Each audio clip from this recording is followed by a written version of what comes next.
এখানে হিউজ অ্যামাউন্টের টাকা পাওয়া গিয়েছে, টাকা এবং এক্সপ্লোসিভ সদৃশ আইটেম পাওয়া গিয়েছে, যেটা একটা সন্দেহের কারণ। স্যার আমাদের কিন্তু গ্লাস খোলা ছিল, দেখছেন ভাইয়ার জন্য মানে এসে ছাড়তে পারিনি আমরা, এই জন্য আমরা ব্যাক করছি, ভাইয়াকে নামাই দিব, আবার আমরা চলে যাবো। সামথিং লাইক এক্সপ্লোসিভ, এটা কোনো একটা এক্সপ্লোসিভ মনে হচ্ছে, আতশ। বাট এই আতশটা আপনি কেন গাড়ির পিছনে রাখবেন এবং এত টাকা পয়সা নিয়ে যাচ্ছেন? আপনারা 6 জন। ভাইয়ের কি আছে যে আপনার প্রেশারের সমস্যা দেখেই এই জন্য আমরা ব্যাক করছি। ছবি জি আচ্ছা গুড, এটা বিলিভ করলাম। ওকে, আপনার ফার্নিচারের দোকান আছে। ভাইয়ের জন্য স্যার এখন কথা হলো যে আপনি এতগুলো টাকা নিয়ে রাত্রেবেলা যাচ্ছেন এক গাড়িতে 6 জন। 6 জন কেন? এর জন্য তো স্যার মানে 6 জন কেন? ওই যে আমার মানে গরু কিনবো স্যার, ওই যে আমার বড় ভাই, আমার ছোট ভাই, হ্যাঁ আমাদের গরু কিনছে, আর ওদেরকে নিতেছে যে যখন পিকআপ মানে পিকআপে গরু নিয়ে আসবো ওদেরকে পিকআপে পাঠাবে। এখন 4 জন এই জন্য নিচে, এখন আবার ভাইয়ার আবার প্রেশার উঠে গেছে। আর ওই যে হ্যান্ড গ্রেনেড ছিল কেন? ওই আমার ছোট ভাই বার্থডে নেওয়ার জন্য ছিল স্যার। সব একই দিনে হইলো এতগুলো টাকা? ওইটা আগেই ছিল মনে হয়, ছোট ভাই ছোট এদিকে রাখি ভাই কবে রাখছি বার্থডে কোথায় ওইটা নিয়ে আসুন, ওইটা নিয়ে আসুন, ওইটা 4-5 দিন মানে ভাইয়ের জন্য মানে আমরা চেক করছি স্যার, আমরা এখানকার স্থানীয় স্যার কিনতে চাচ্ছিলেন? মানে কালকে বসবে না, এখন রাত্রে যাচ্ছি, ভোরবেলা মানে আমাদের 6-7টা গরু কেনা লাগতো, এই জন্য ভোর থেকে দাম তো দিতে যাচ্ছিলেন? তাহলে সিরাজগঞ্জে যাচ্ছিলেন? কোন রাস্তা দিয়ে যাচ্ছিলেন?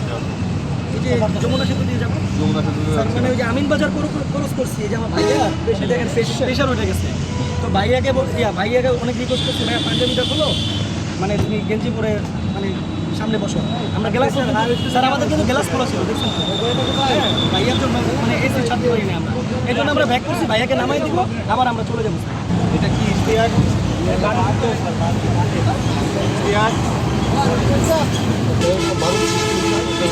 সামথিং লাইক এক্সপ্লোসিভ, এটা কোনো একটা এক্সপ্লোসিভ মনে হচ্ছে, এটা আতশ, এটা আতশ। বাট এই আতশটা আপনি কেন গাড়ির পিছনে রাখবেন এবং এত টাকা পয়সা নিয়ে যাচ্ছেন?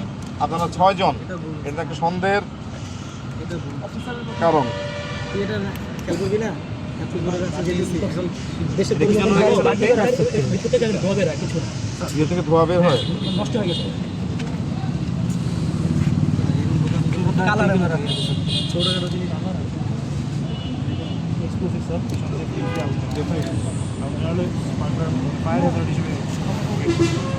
বার্থডের জন্য যেগুলো ইউজ করা হয় সেগুলো ভেরি থিন, চিকন, খুব না ওটা না ভাইয়া, তাহলে কি ধোয়া বের ধোয়া বের হয়? ধোয়া দিয়ে কি হবে? কালারিং ধোয়া বের কালারিং ধোয়া বের হয়? জানলিছি নষ্ট হয়ে গেছে ভাই। আপনি এটা গাড়ির পিছনে এখানে রেখেছেন কেন?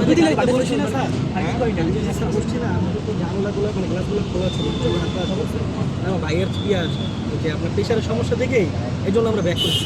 টোটাল কত টাকা ছিল এখানে? টাকাটা শুরু গণনা হয় নাই, তারপরে টাকাটা আমরা বলেন আপনাদের পার্সোনাল মানি টোটাল এখানে কেন পিছনের ব্যাগ ডালাই কেন আপনি টাকা রাখেন? এখানে হিউজ অ্যামাউন্টের টাকা পাওয়া গিয়েছে, ঠিক আছে? টাকা এবং এক্সপ্লোসিভ সদৃশ আইটেম পাওয়া গিয়েছে, যেটা একটা সন্দেহের কারণ যে তারা এত রাত্রে কেন তারা বাইরে বের হয়েছে। এখন বাজে রাত 1:30 সময় তারা এক্সপ্লোসিভ টাইপের একটা আইটেম তাদের গাড়িতে পাওয়া গিয়েছে এবং আরও অনেক অ্যামাউন্টের টাকা, এবং তারা এক গাড়িতে 6 জন পাওয়া গিয়েছে। তো এটা ডেফিনেটলি আমরা পিছনে আসলে তো হয় চেষ্টা করব যে আসল কারণ উদ্ঘাটন করার জন্য কেন তারা গিয়েছে। অ্যামাউন্টটা টাকার অ্যামাউন্ট ওনাদের সামনে গোনাও, সবার সামনে এক্স্যাক্টলি কত টাকা পাওয়া গিয়েছে।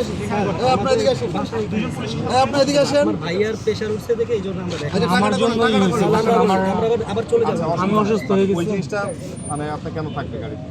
ঠিক আছে, ছোট ভাই বার্থডে ভুল করছে, আমরা তো আর জানি এখানে না। রাখবেন কেন?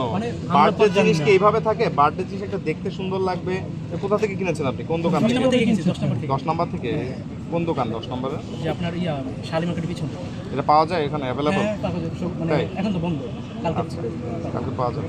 ঠিক ওই আছে, দোকানের লোকেশনটা স্যার। প্রত্যেকে এনআইডি টেনআইডি সবগুলো নিয়ে নেন, প্রত্যেকে অ্যাড্রেসটা আর টাকাটা ওনাদের সামনে চেক করে দেখেন কত টাকা ওনারা নেবেন। আপনার 4 জনের দিকে যান, আপনারা 2 ভাই যান, যে টাকাটা ইয়ে করুন। আর কি আছে দেখি।